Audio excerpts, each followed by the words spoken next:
Pada tanggal 4 Oktober tahun 1985, tubuh Michelle Avila yang kala itu berusia 17 tahun, ditemukan sudah tak bernyawa jauh di dalam hutan nasional Los Angeles. Para pendaki menemukan tubuhnya dalam posisi tertelungkup di sebuah perairan dangkal sedalam 6 inci. Lehernya terjepit di bawah sebuah batang kayu besar dengan berat 45 kg sepanjang 4 kaki. Rambutnya yang panjang berwarna merah kecoklatan telah dipotong, dan sebagian tercabut dari kulit kepalanya, wajahnya babak belur dan antingnya telah dicabut dari telinganya. Di balik setiap kejahatan, selalu ada potongan-potongan kebenaran yang menunggu untuk ditemukan.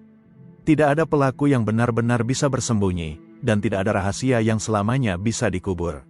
Setiap jejak, sekecil apapun, bisa menjadi kunci untuk membuka misteri. Inilah kisah kriminal nyata yang akan kita telusuri hingga kebenaran terungkap. Michelle Yvette Avila, lahir dan dibesarkan di Arleta, Los Angeles, tepatnya di lembah San Fernando pada tanggal 8 Februari tahun 1968. Keluarganya memiliki panggilan kesayangan pada Michelle yaitu Missy. Michelle tinggal bersama ibunya dan 3 saudara laki-lakinya.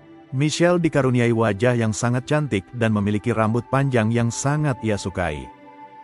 Michelle mempunyai seorang sahabat karib, yaitu Karen Severson. Mereka tumbuh di blok yang sama di Arleta dan telah berteman sejak berusia 8 tahun, bahkan kedua keluarga juga sudah saling mengenal. Michelle dan Karen telah bermain bersama, mengenakan baju Barbie yang sama, mendengarkan band-band tahun 80-an yang sama dan juga menggoda laki-laki yang sama. Michelle sangat baik dan setia pada teman masa kecilnya itu. Di masa depan, Michelle pernah mengatakan dia bercita-cita menjadi seorang terapis fisik. Ketika memasuki usia SMA mereka berdua masuk di SMA yang sama, yaitu SMA San Fernando, dan bertambahlah satu orang sahabat lagi yaitu Laura Doyle. Namun sejak memasuki SMA hubungan pertemanan mereka menjadi renggang karena Karen dan Laura merasa cemburu melihat kepopuleran Michelle, di mana Michelle sangat populer dan disukai oleh sebagian besar teman-temannya terutama para laki-laki. Di tahun kedua SMA, sebuah desas-desus mulai menyebar bahwa Michelle telah tidur dengan beberapa lelaki yang semuanya memiliki pacar. Michelle bahkan sempat mencari penghiburan pada Karen dan Laura atas menyebarnya isu tersebut, tanpa dia sadari bahwa Karen dan Laura lah yang telah menyebarkan kabar bohong itu. Isu itu menyebabkan sekelompok gadis menemui Michelle di luar sekolah dan memukulinya dengan sangat parah. Orang tuanya mengajukan tuntutan terhadap pemimpin serangan tersebut, Sonia Bond. Michelle seharusnya hadir di pengadilan tanggal 8 Oktober tahun 1985 untuk memberikan kesaksian melawan Sonia. Namun sayang dia tidak pernah sampai di pengadilan pada hari itu. Sebelum peristiwa penghilangan nyawa pada Michelle, diketahui juga bahwa Karen telah berpacaran dengan Randy, mantan pacar Michelle. Mereka lalu tinggal dalam satu apartemen yang sama.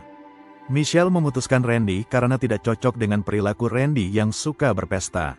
Namun meskipun Michelle sudah tidak ada hubungan dengan Randy, Karen tetap merasa cemburu dengan Michelle, karena Randy masih terlihat berharap bisa kembali pada Michelle. Meskipun Michelle sudah mengatakan bahwa dia tidak punya keinginan untuk berpacaran lagi dengan Randy, Michelle juga menyarankan Karen untuk berpisah dengan Randy karena Randy bukanlah laki-laki yang baik. Atas ucapan Michelle tersebut Karen menjadi marah. Karen bahkan mengadu kepada ibu Michelle bahwa dia pernah menyaksikan gaya pacaran yang kurang pantas antara Michelle dan Randy. Insiden tersebut membuat Karen marah dan kedua sahabat itu berhenti berbicara satu dengan yang lain. Bahkan 10 hari sebelum peristiwa naas menimpa Michelle, keduanya terlibat adu fisik di sebuah taman lingkungan.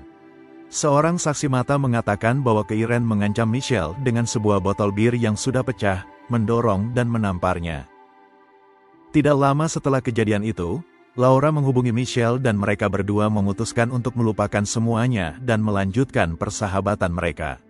Saat itu Karen masih menghindarinya sampai dengan tanggal 1 Oktober tahun 1985, tiba-tiba Karen menghubunginya dan meminta maaf atas semua yang terjadi di antara mereka. Momen ini sangat berarti bagi Michelle karena dia sangat merindukan kedua sahabatnya itu. Ketiganya kemudian berencana untuk berkumpul di Stonehouse Park di hari yang sama. Michelle memberitahu ibunya bahwa dia dan teman-temannya akan berkumpul. Ibunya mengizinkan namun dengan pesan bahwa dia harus sudah kembali ke rumah sebelum pukul 6 sore. Tidak lama Laura menjemputnya, mereka berdua berkeliling sebentar sebelum menuju ke Stonehouse Park. Mereka lalu memarkir mobilnya dan menunggu Karen datang. Beberapa menit berlalu dan kemudian Karen tiba di tempat parkir bersama seorang teman mereka yang lain bernama Eva Cirumbolo yang duduk di kursi penumpang. Disitulah awal semuanya berjalan salah. Ketika Karen tiba di tempat parkir, dia berhenti sangat dekat dengan mobil Laura, kemudian ia menurunkan jendelanya dan mulai berteriak pada Laura. Laura juga menurunkan jendelanya lalu mulai berteriak balik pada Karen. Michelle dan Eva terkejut atas adegan ini. Belum hilang keterkejutan mereka, Karen memundurkan mobilnya dan melaju kencang dari tempat parkir. Laura mengikutinya selama 45 menit tanpa henti. Selama di jalan mereka berdua saling meneriakkan kata-kata kasar dan cacian. Michelle dan Eva yang sudah sangat ketakutan memohon agar mereka menepi dan menghentikan pertengkaran. Mereka berdua mengemudi ke arah luar kota di daerah pegunungan dan hutan Big Tujunga Keingen. Ketika tiba di sebuah hutan yang sudah berada di luar kota, mereka berdua segera masuk ke area parkir. Laura dan Karen keluar dari mobil mereka masing-masing. Michelle segera ikut keluar dari mobil berusaha untuk menghentikan pertengkaran yang masih berlanjut. Namun ketika Michelle menghampiri keduanya, Karen dan Laura tiba-tiba berhenti bertengkar. Mereka tertawa dan menatap Michelle dan menyerbu ke arah Michelle. Michelle dalam kondisi terjepit tidak bisa kemana-mana. Karen mengatakan bahwa dia dan Laura tidak bertengkar sama sekali, tapi mereka berdua marah pada Michelle. Mereka mengatakan bahwa semua ini adalah tipu daya agar mereka bisa membawa Michelle ke hutan itu. Mereka mencaci Michelle bahwa mereka tahu pasti jika Michelle telah tidur dengan pacar-pacar mereka. Meski Michelle membantah dan memohon ampun, kedua sahabatnya tetap tidak mempercayai dan mulai mendorongnya menjauhi mobil dan menuju jalan setapak yang mengarah ke dalam hutan. Eva yang dari awal tidak paham mengapa dia dibawa mulai mengikuti gadis-gadis itu ke dalam hutan. Namun Eva tidak terlibat apapun yang dilakukan para gadis terhadap Michelle. Perlu diketahui bahwa tubuh Michelle sangat mungil, hanya 147 cm dan beratnya hanya 43 kg. Sedangkan Karen memiliki tinggi 157 cm dengan berat 91 kg dan Laura memiliki tinggi 167 cm dan berat 61 kg. Michelle benar-benar tidak bisa membela diri melawan dua sahabatnya itu. Karen dan Laura terus mendorongnya masuk jauh ke dalam hutan. Begitu dirasa mereka sudah jauh masuk ke dalam hutan, Laura berhenti dan menghadapkan tubuhnya pada Michelle yang sedang menangis dan ketakutan.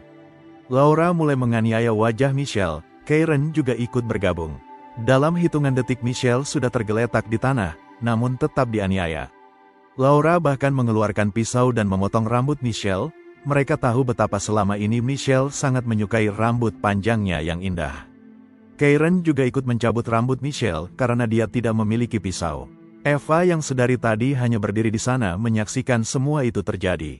Eva sempat meninggalkan tempat dan kembali ke parkiran mobil. Namun ketika dia sadar bahwa kedua mobil itu terkunci dan dia terlalu jauh dari siapapun untuk meminta bantuan, dengan enggan Eva kembali ke dalam hutan. Tepat di saat itu dia mendengar jeritan Michelle. Di dekat tempat mereka menyiksa Michelle ada sebuah aliran sungai dangkal. Laura berjalan ke arah sungai itu, menyeringai pada Michelle yang tangannya telah terborgol ke belakang dan mulai mengejeknya. Laura memaksa Michelle untuk masuk ke dalam air. Michelle yang menolak dengan tidak bergerak membuat Laura semakin marah. Laura menarik dan mendorongnya ke arah sungai yang membuatnya jatuh. Karena tangannya diborgol ke belakang, Michelle tidak memiliki apapun untuk menahan tubuhnya, sehingga saat jatuh wajahnya langsung membentur ke tanah, berguling-guling dan langsung jatuh ke dalam sungai. Kedua gadis itu mendorong kepala Michelle ke dalam sungai. Ketika mereka tahu Michelle sudah diambang kematian, mereka menemukan sebuah batang pohon besar dan menjatuhkan tepat di belakang kepala Michelle. Karen dan Laura masuk ke dalam mobil mereka bersama dengan Eva, lalu meninggalkan tempat itu. 4 jam kemudian Laura berpura-pura menelpon. Ketika ibu Michelle mengangkatnya, Laura mengatakan ingin berbicara dengan Michelle. Ibu Michelle memberitahu Laura bahwa ia mengira Michelle pergi bersamanya. Laura mengatakan bahwa dia telah mengantar Michelle dengan 3 anak laki-laki mengendarai mobil Camaro berwarna biru. Setelah Laura mengisi bensin dan kembali ke tempat dia mengantar Michelle, dia tidak lagi menjumpai Michelle di sana. Keesokan harinya ibu Michelle melaporkan hal ini ke polisi. Dan akhirnya tubuh Michelle ditemukan 3 hari kemudian oleh sekelompok pendaki dan mereka menghubungi polisi. Di dekat jasad Michelle ditemukan rokok, bir dan pakaian kerja pria. Penemuan yang seolah-olah menjadi masuk akal bahwa Michelle terakhir terlihat pergi bersama 3 orang laki-laki. Kebohongan ini pula yang menyebabkan polisi melakukan pencarian yang sia-sia terhadap pria dengan mobil Camaro berwarna biru. Pada saat acara pemakaman Michelle, Laura datang memberikan kartu dan uang senilai $20. Dan salah satu bagian paling kejam, menjijikkan dan membuat luka hati keluarga Michelle bertambah perih adalah Karen dengan berpura-pura menunjukkan simpati dan dukungannya pada keluarga Michelle selama masa duka. Bahkan Karen sempat pindah dan tinggal bersama keluarga Michelle dan tidur di tempat tidur Michelle, makan malam bersama keluarga Michelle. Karen seolah terlihat peduli dan sangat kehilangan Michelle, padahal sebenarnya dia hanya ingin mengawasi penyelidikan dan mencoba untuk menjauhkan dirinya dari kecurigaan semua orang. Karen juga mengunjungi makam Michelle, menutupi dinding kamarnya dengan foto-foto Michelle dan juga potongan-potongan koran yang membahas tentang kejahatan tersebut dan berbulan-bulan sesudahnya menjadi sukarelawan untuk mengawal kasus tersebut. Karen juga mengunjungi tempat jasad ditemukan dan pernah mengaku bahwa dia melihat hantu Michelle. Ibu Michelle, Irene Avila merasa terhibur dengan kehadiran sahabat putrinya. Mereka saling berbagi kesedihan. Selama 3 tahun penyelidikan, polisi tidak berhasil menemukan petunjuk apapun yang mengarah pada pelaku sehingga kasus ini menjadi dingin. Sampai pada tanggal 26 Juli tahun 1988, Eva Cirumbolo, salah satu teman mereka yang ikut menyaksikan kejahatan Karen dan Laura muncul di kantor polisi dan memberikan kesaksiannya. Bertahun-tahun Eva dihantui rasa bersalah atas pembunuhan temannya tersebut, namun baru memiliki keberanian untuk melapor pada tahun 1988. Akhirnya Karen dan Laura ditangkap dan didakwa atas pembunuhan tingkat pertama. Karen mengatakan bahwa motif kejahatannya adalah kecemburuan pada Michelle. Setelah melalui serangkaian pemeriksaan dan sidang, pada bulan Maret tahun 1990, Karen dan Laura dijatuhi hukuman 15 tahun hingga seumur hidup di penjara. Para juri mengatakan bahwa mereka tidak yakin bahwa pembunuhan itu direncanakan sehingga menolak dakwaan pembunuhan tingkat pertama dan menyatakan keduanya bersalah atas pembunuhan tingkat 2. Karen Severson dibebaskan dari penjara pada tanggal 9 Desember tahun 2011 setelah menjalani hukuman 21,5 tahun penjara. Sedangkan Laura dibebaskan pada bulan Desember tahun 2012 setelah menjalani hukuman 22 tahun penjara. Masalah tidak selesai sampai di situ. Setelah Karen keluar dari penjara, dia bekerja sama dengan sebuah penerbit dan menerbitkan memoir tentang kasus pembunuhan yang dilakukannya. Kemungkinan bahwa Karen akan memperoleh keuntungan dari buku tersebut, serta film dokumenter yang akan datang, mendorong keluarga Michelle untuk menggugat Karen dan mendorong dibuatnya undang-undang baru, agar seorang penjahat tidak mendapatkan keuntungan dari kisah yang diceritakannya.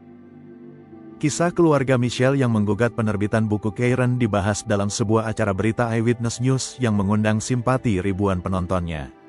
Mereka membanjiri kolom Facebook Eyewitness News dan menuliskan tidak seharusnya Karen mendapatkan keuntungan sepeser pun. Distributor buku yang mendapat tekanan publik, akhirnya mengubah harga buku tersebut menjadi 0. Keluarga Michelle sangat berterima kasih atas respon publik. Fakta bahwa buku ini ditawarkan secara gratis adalah kemenangan besar bagi keluarga kami, tetapi ini hanyalah awal dari jalan panjang untuk mengubah hukum, katanya. Nina Salarno Ashford dari Crime Victims United bekerja sama dengan keluarga Avila untuk mendorong pengesahan undang-undang atau hukum misi, yaitu hukum yang melarang seorang penjahat mendapatkan keuntungan dari menceritakan kisah kejahatan mereka. Pada bulan Oktober tahun 2015, hukum misi telah disahkan di California dan undang-undang ini ditandatangani oleh Gubernur Jerry Brown. Penting diketahui bahwa di Amerika Serikat ada beberapa hukum misi, salah satunya di Florida pada kasus yang berbeda dan sedang akan diajukan pada sidang legislatif di tahun 2026 ini. Demikian kisah kriminal nyata kali ini, semoga kita semua bisa mengambil pelajaran baik dari setiap peristiwa yang tidak baik sekalipun. Sampai jumpa di kisah kriminal nyata berikutnya. Terima kasih sudah mampir di channel ini.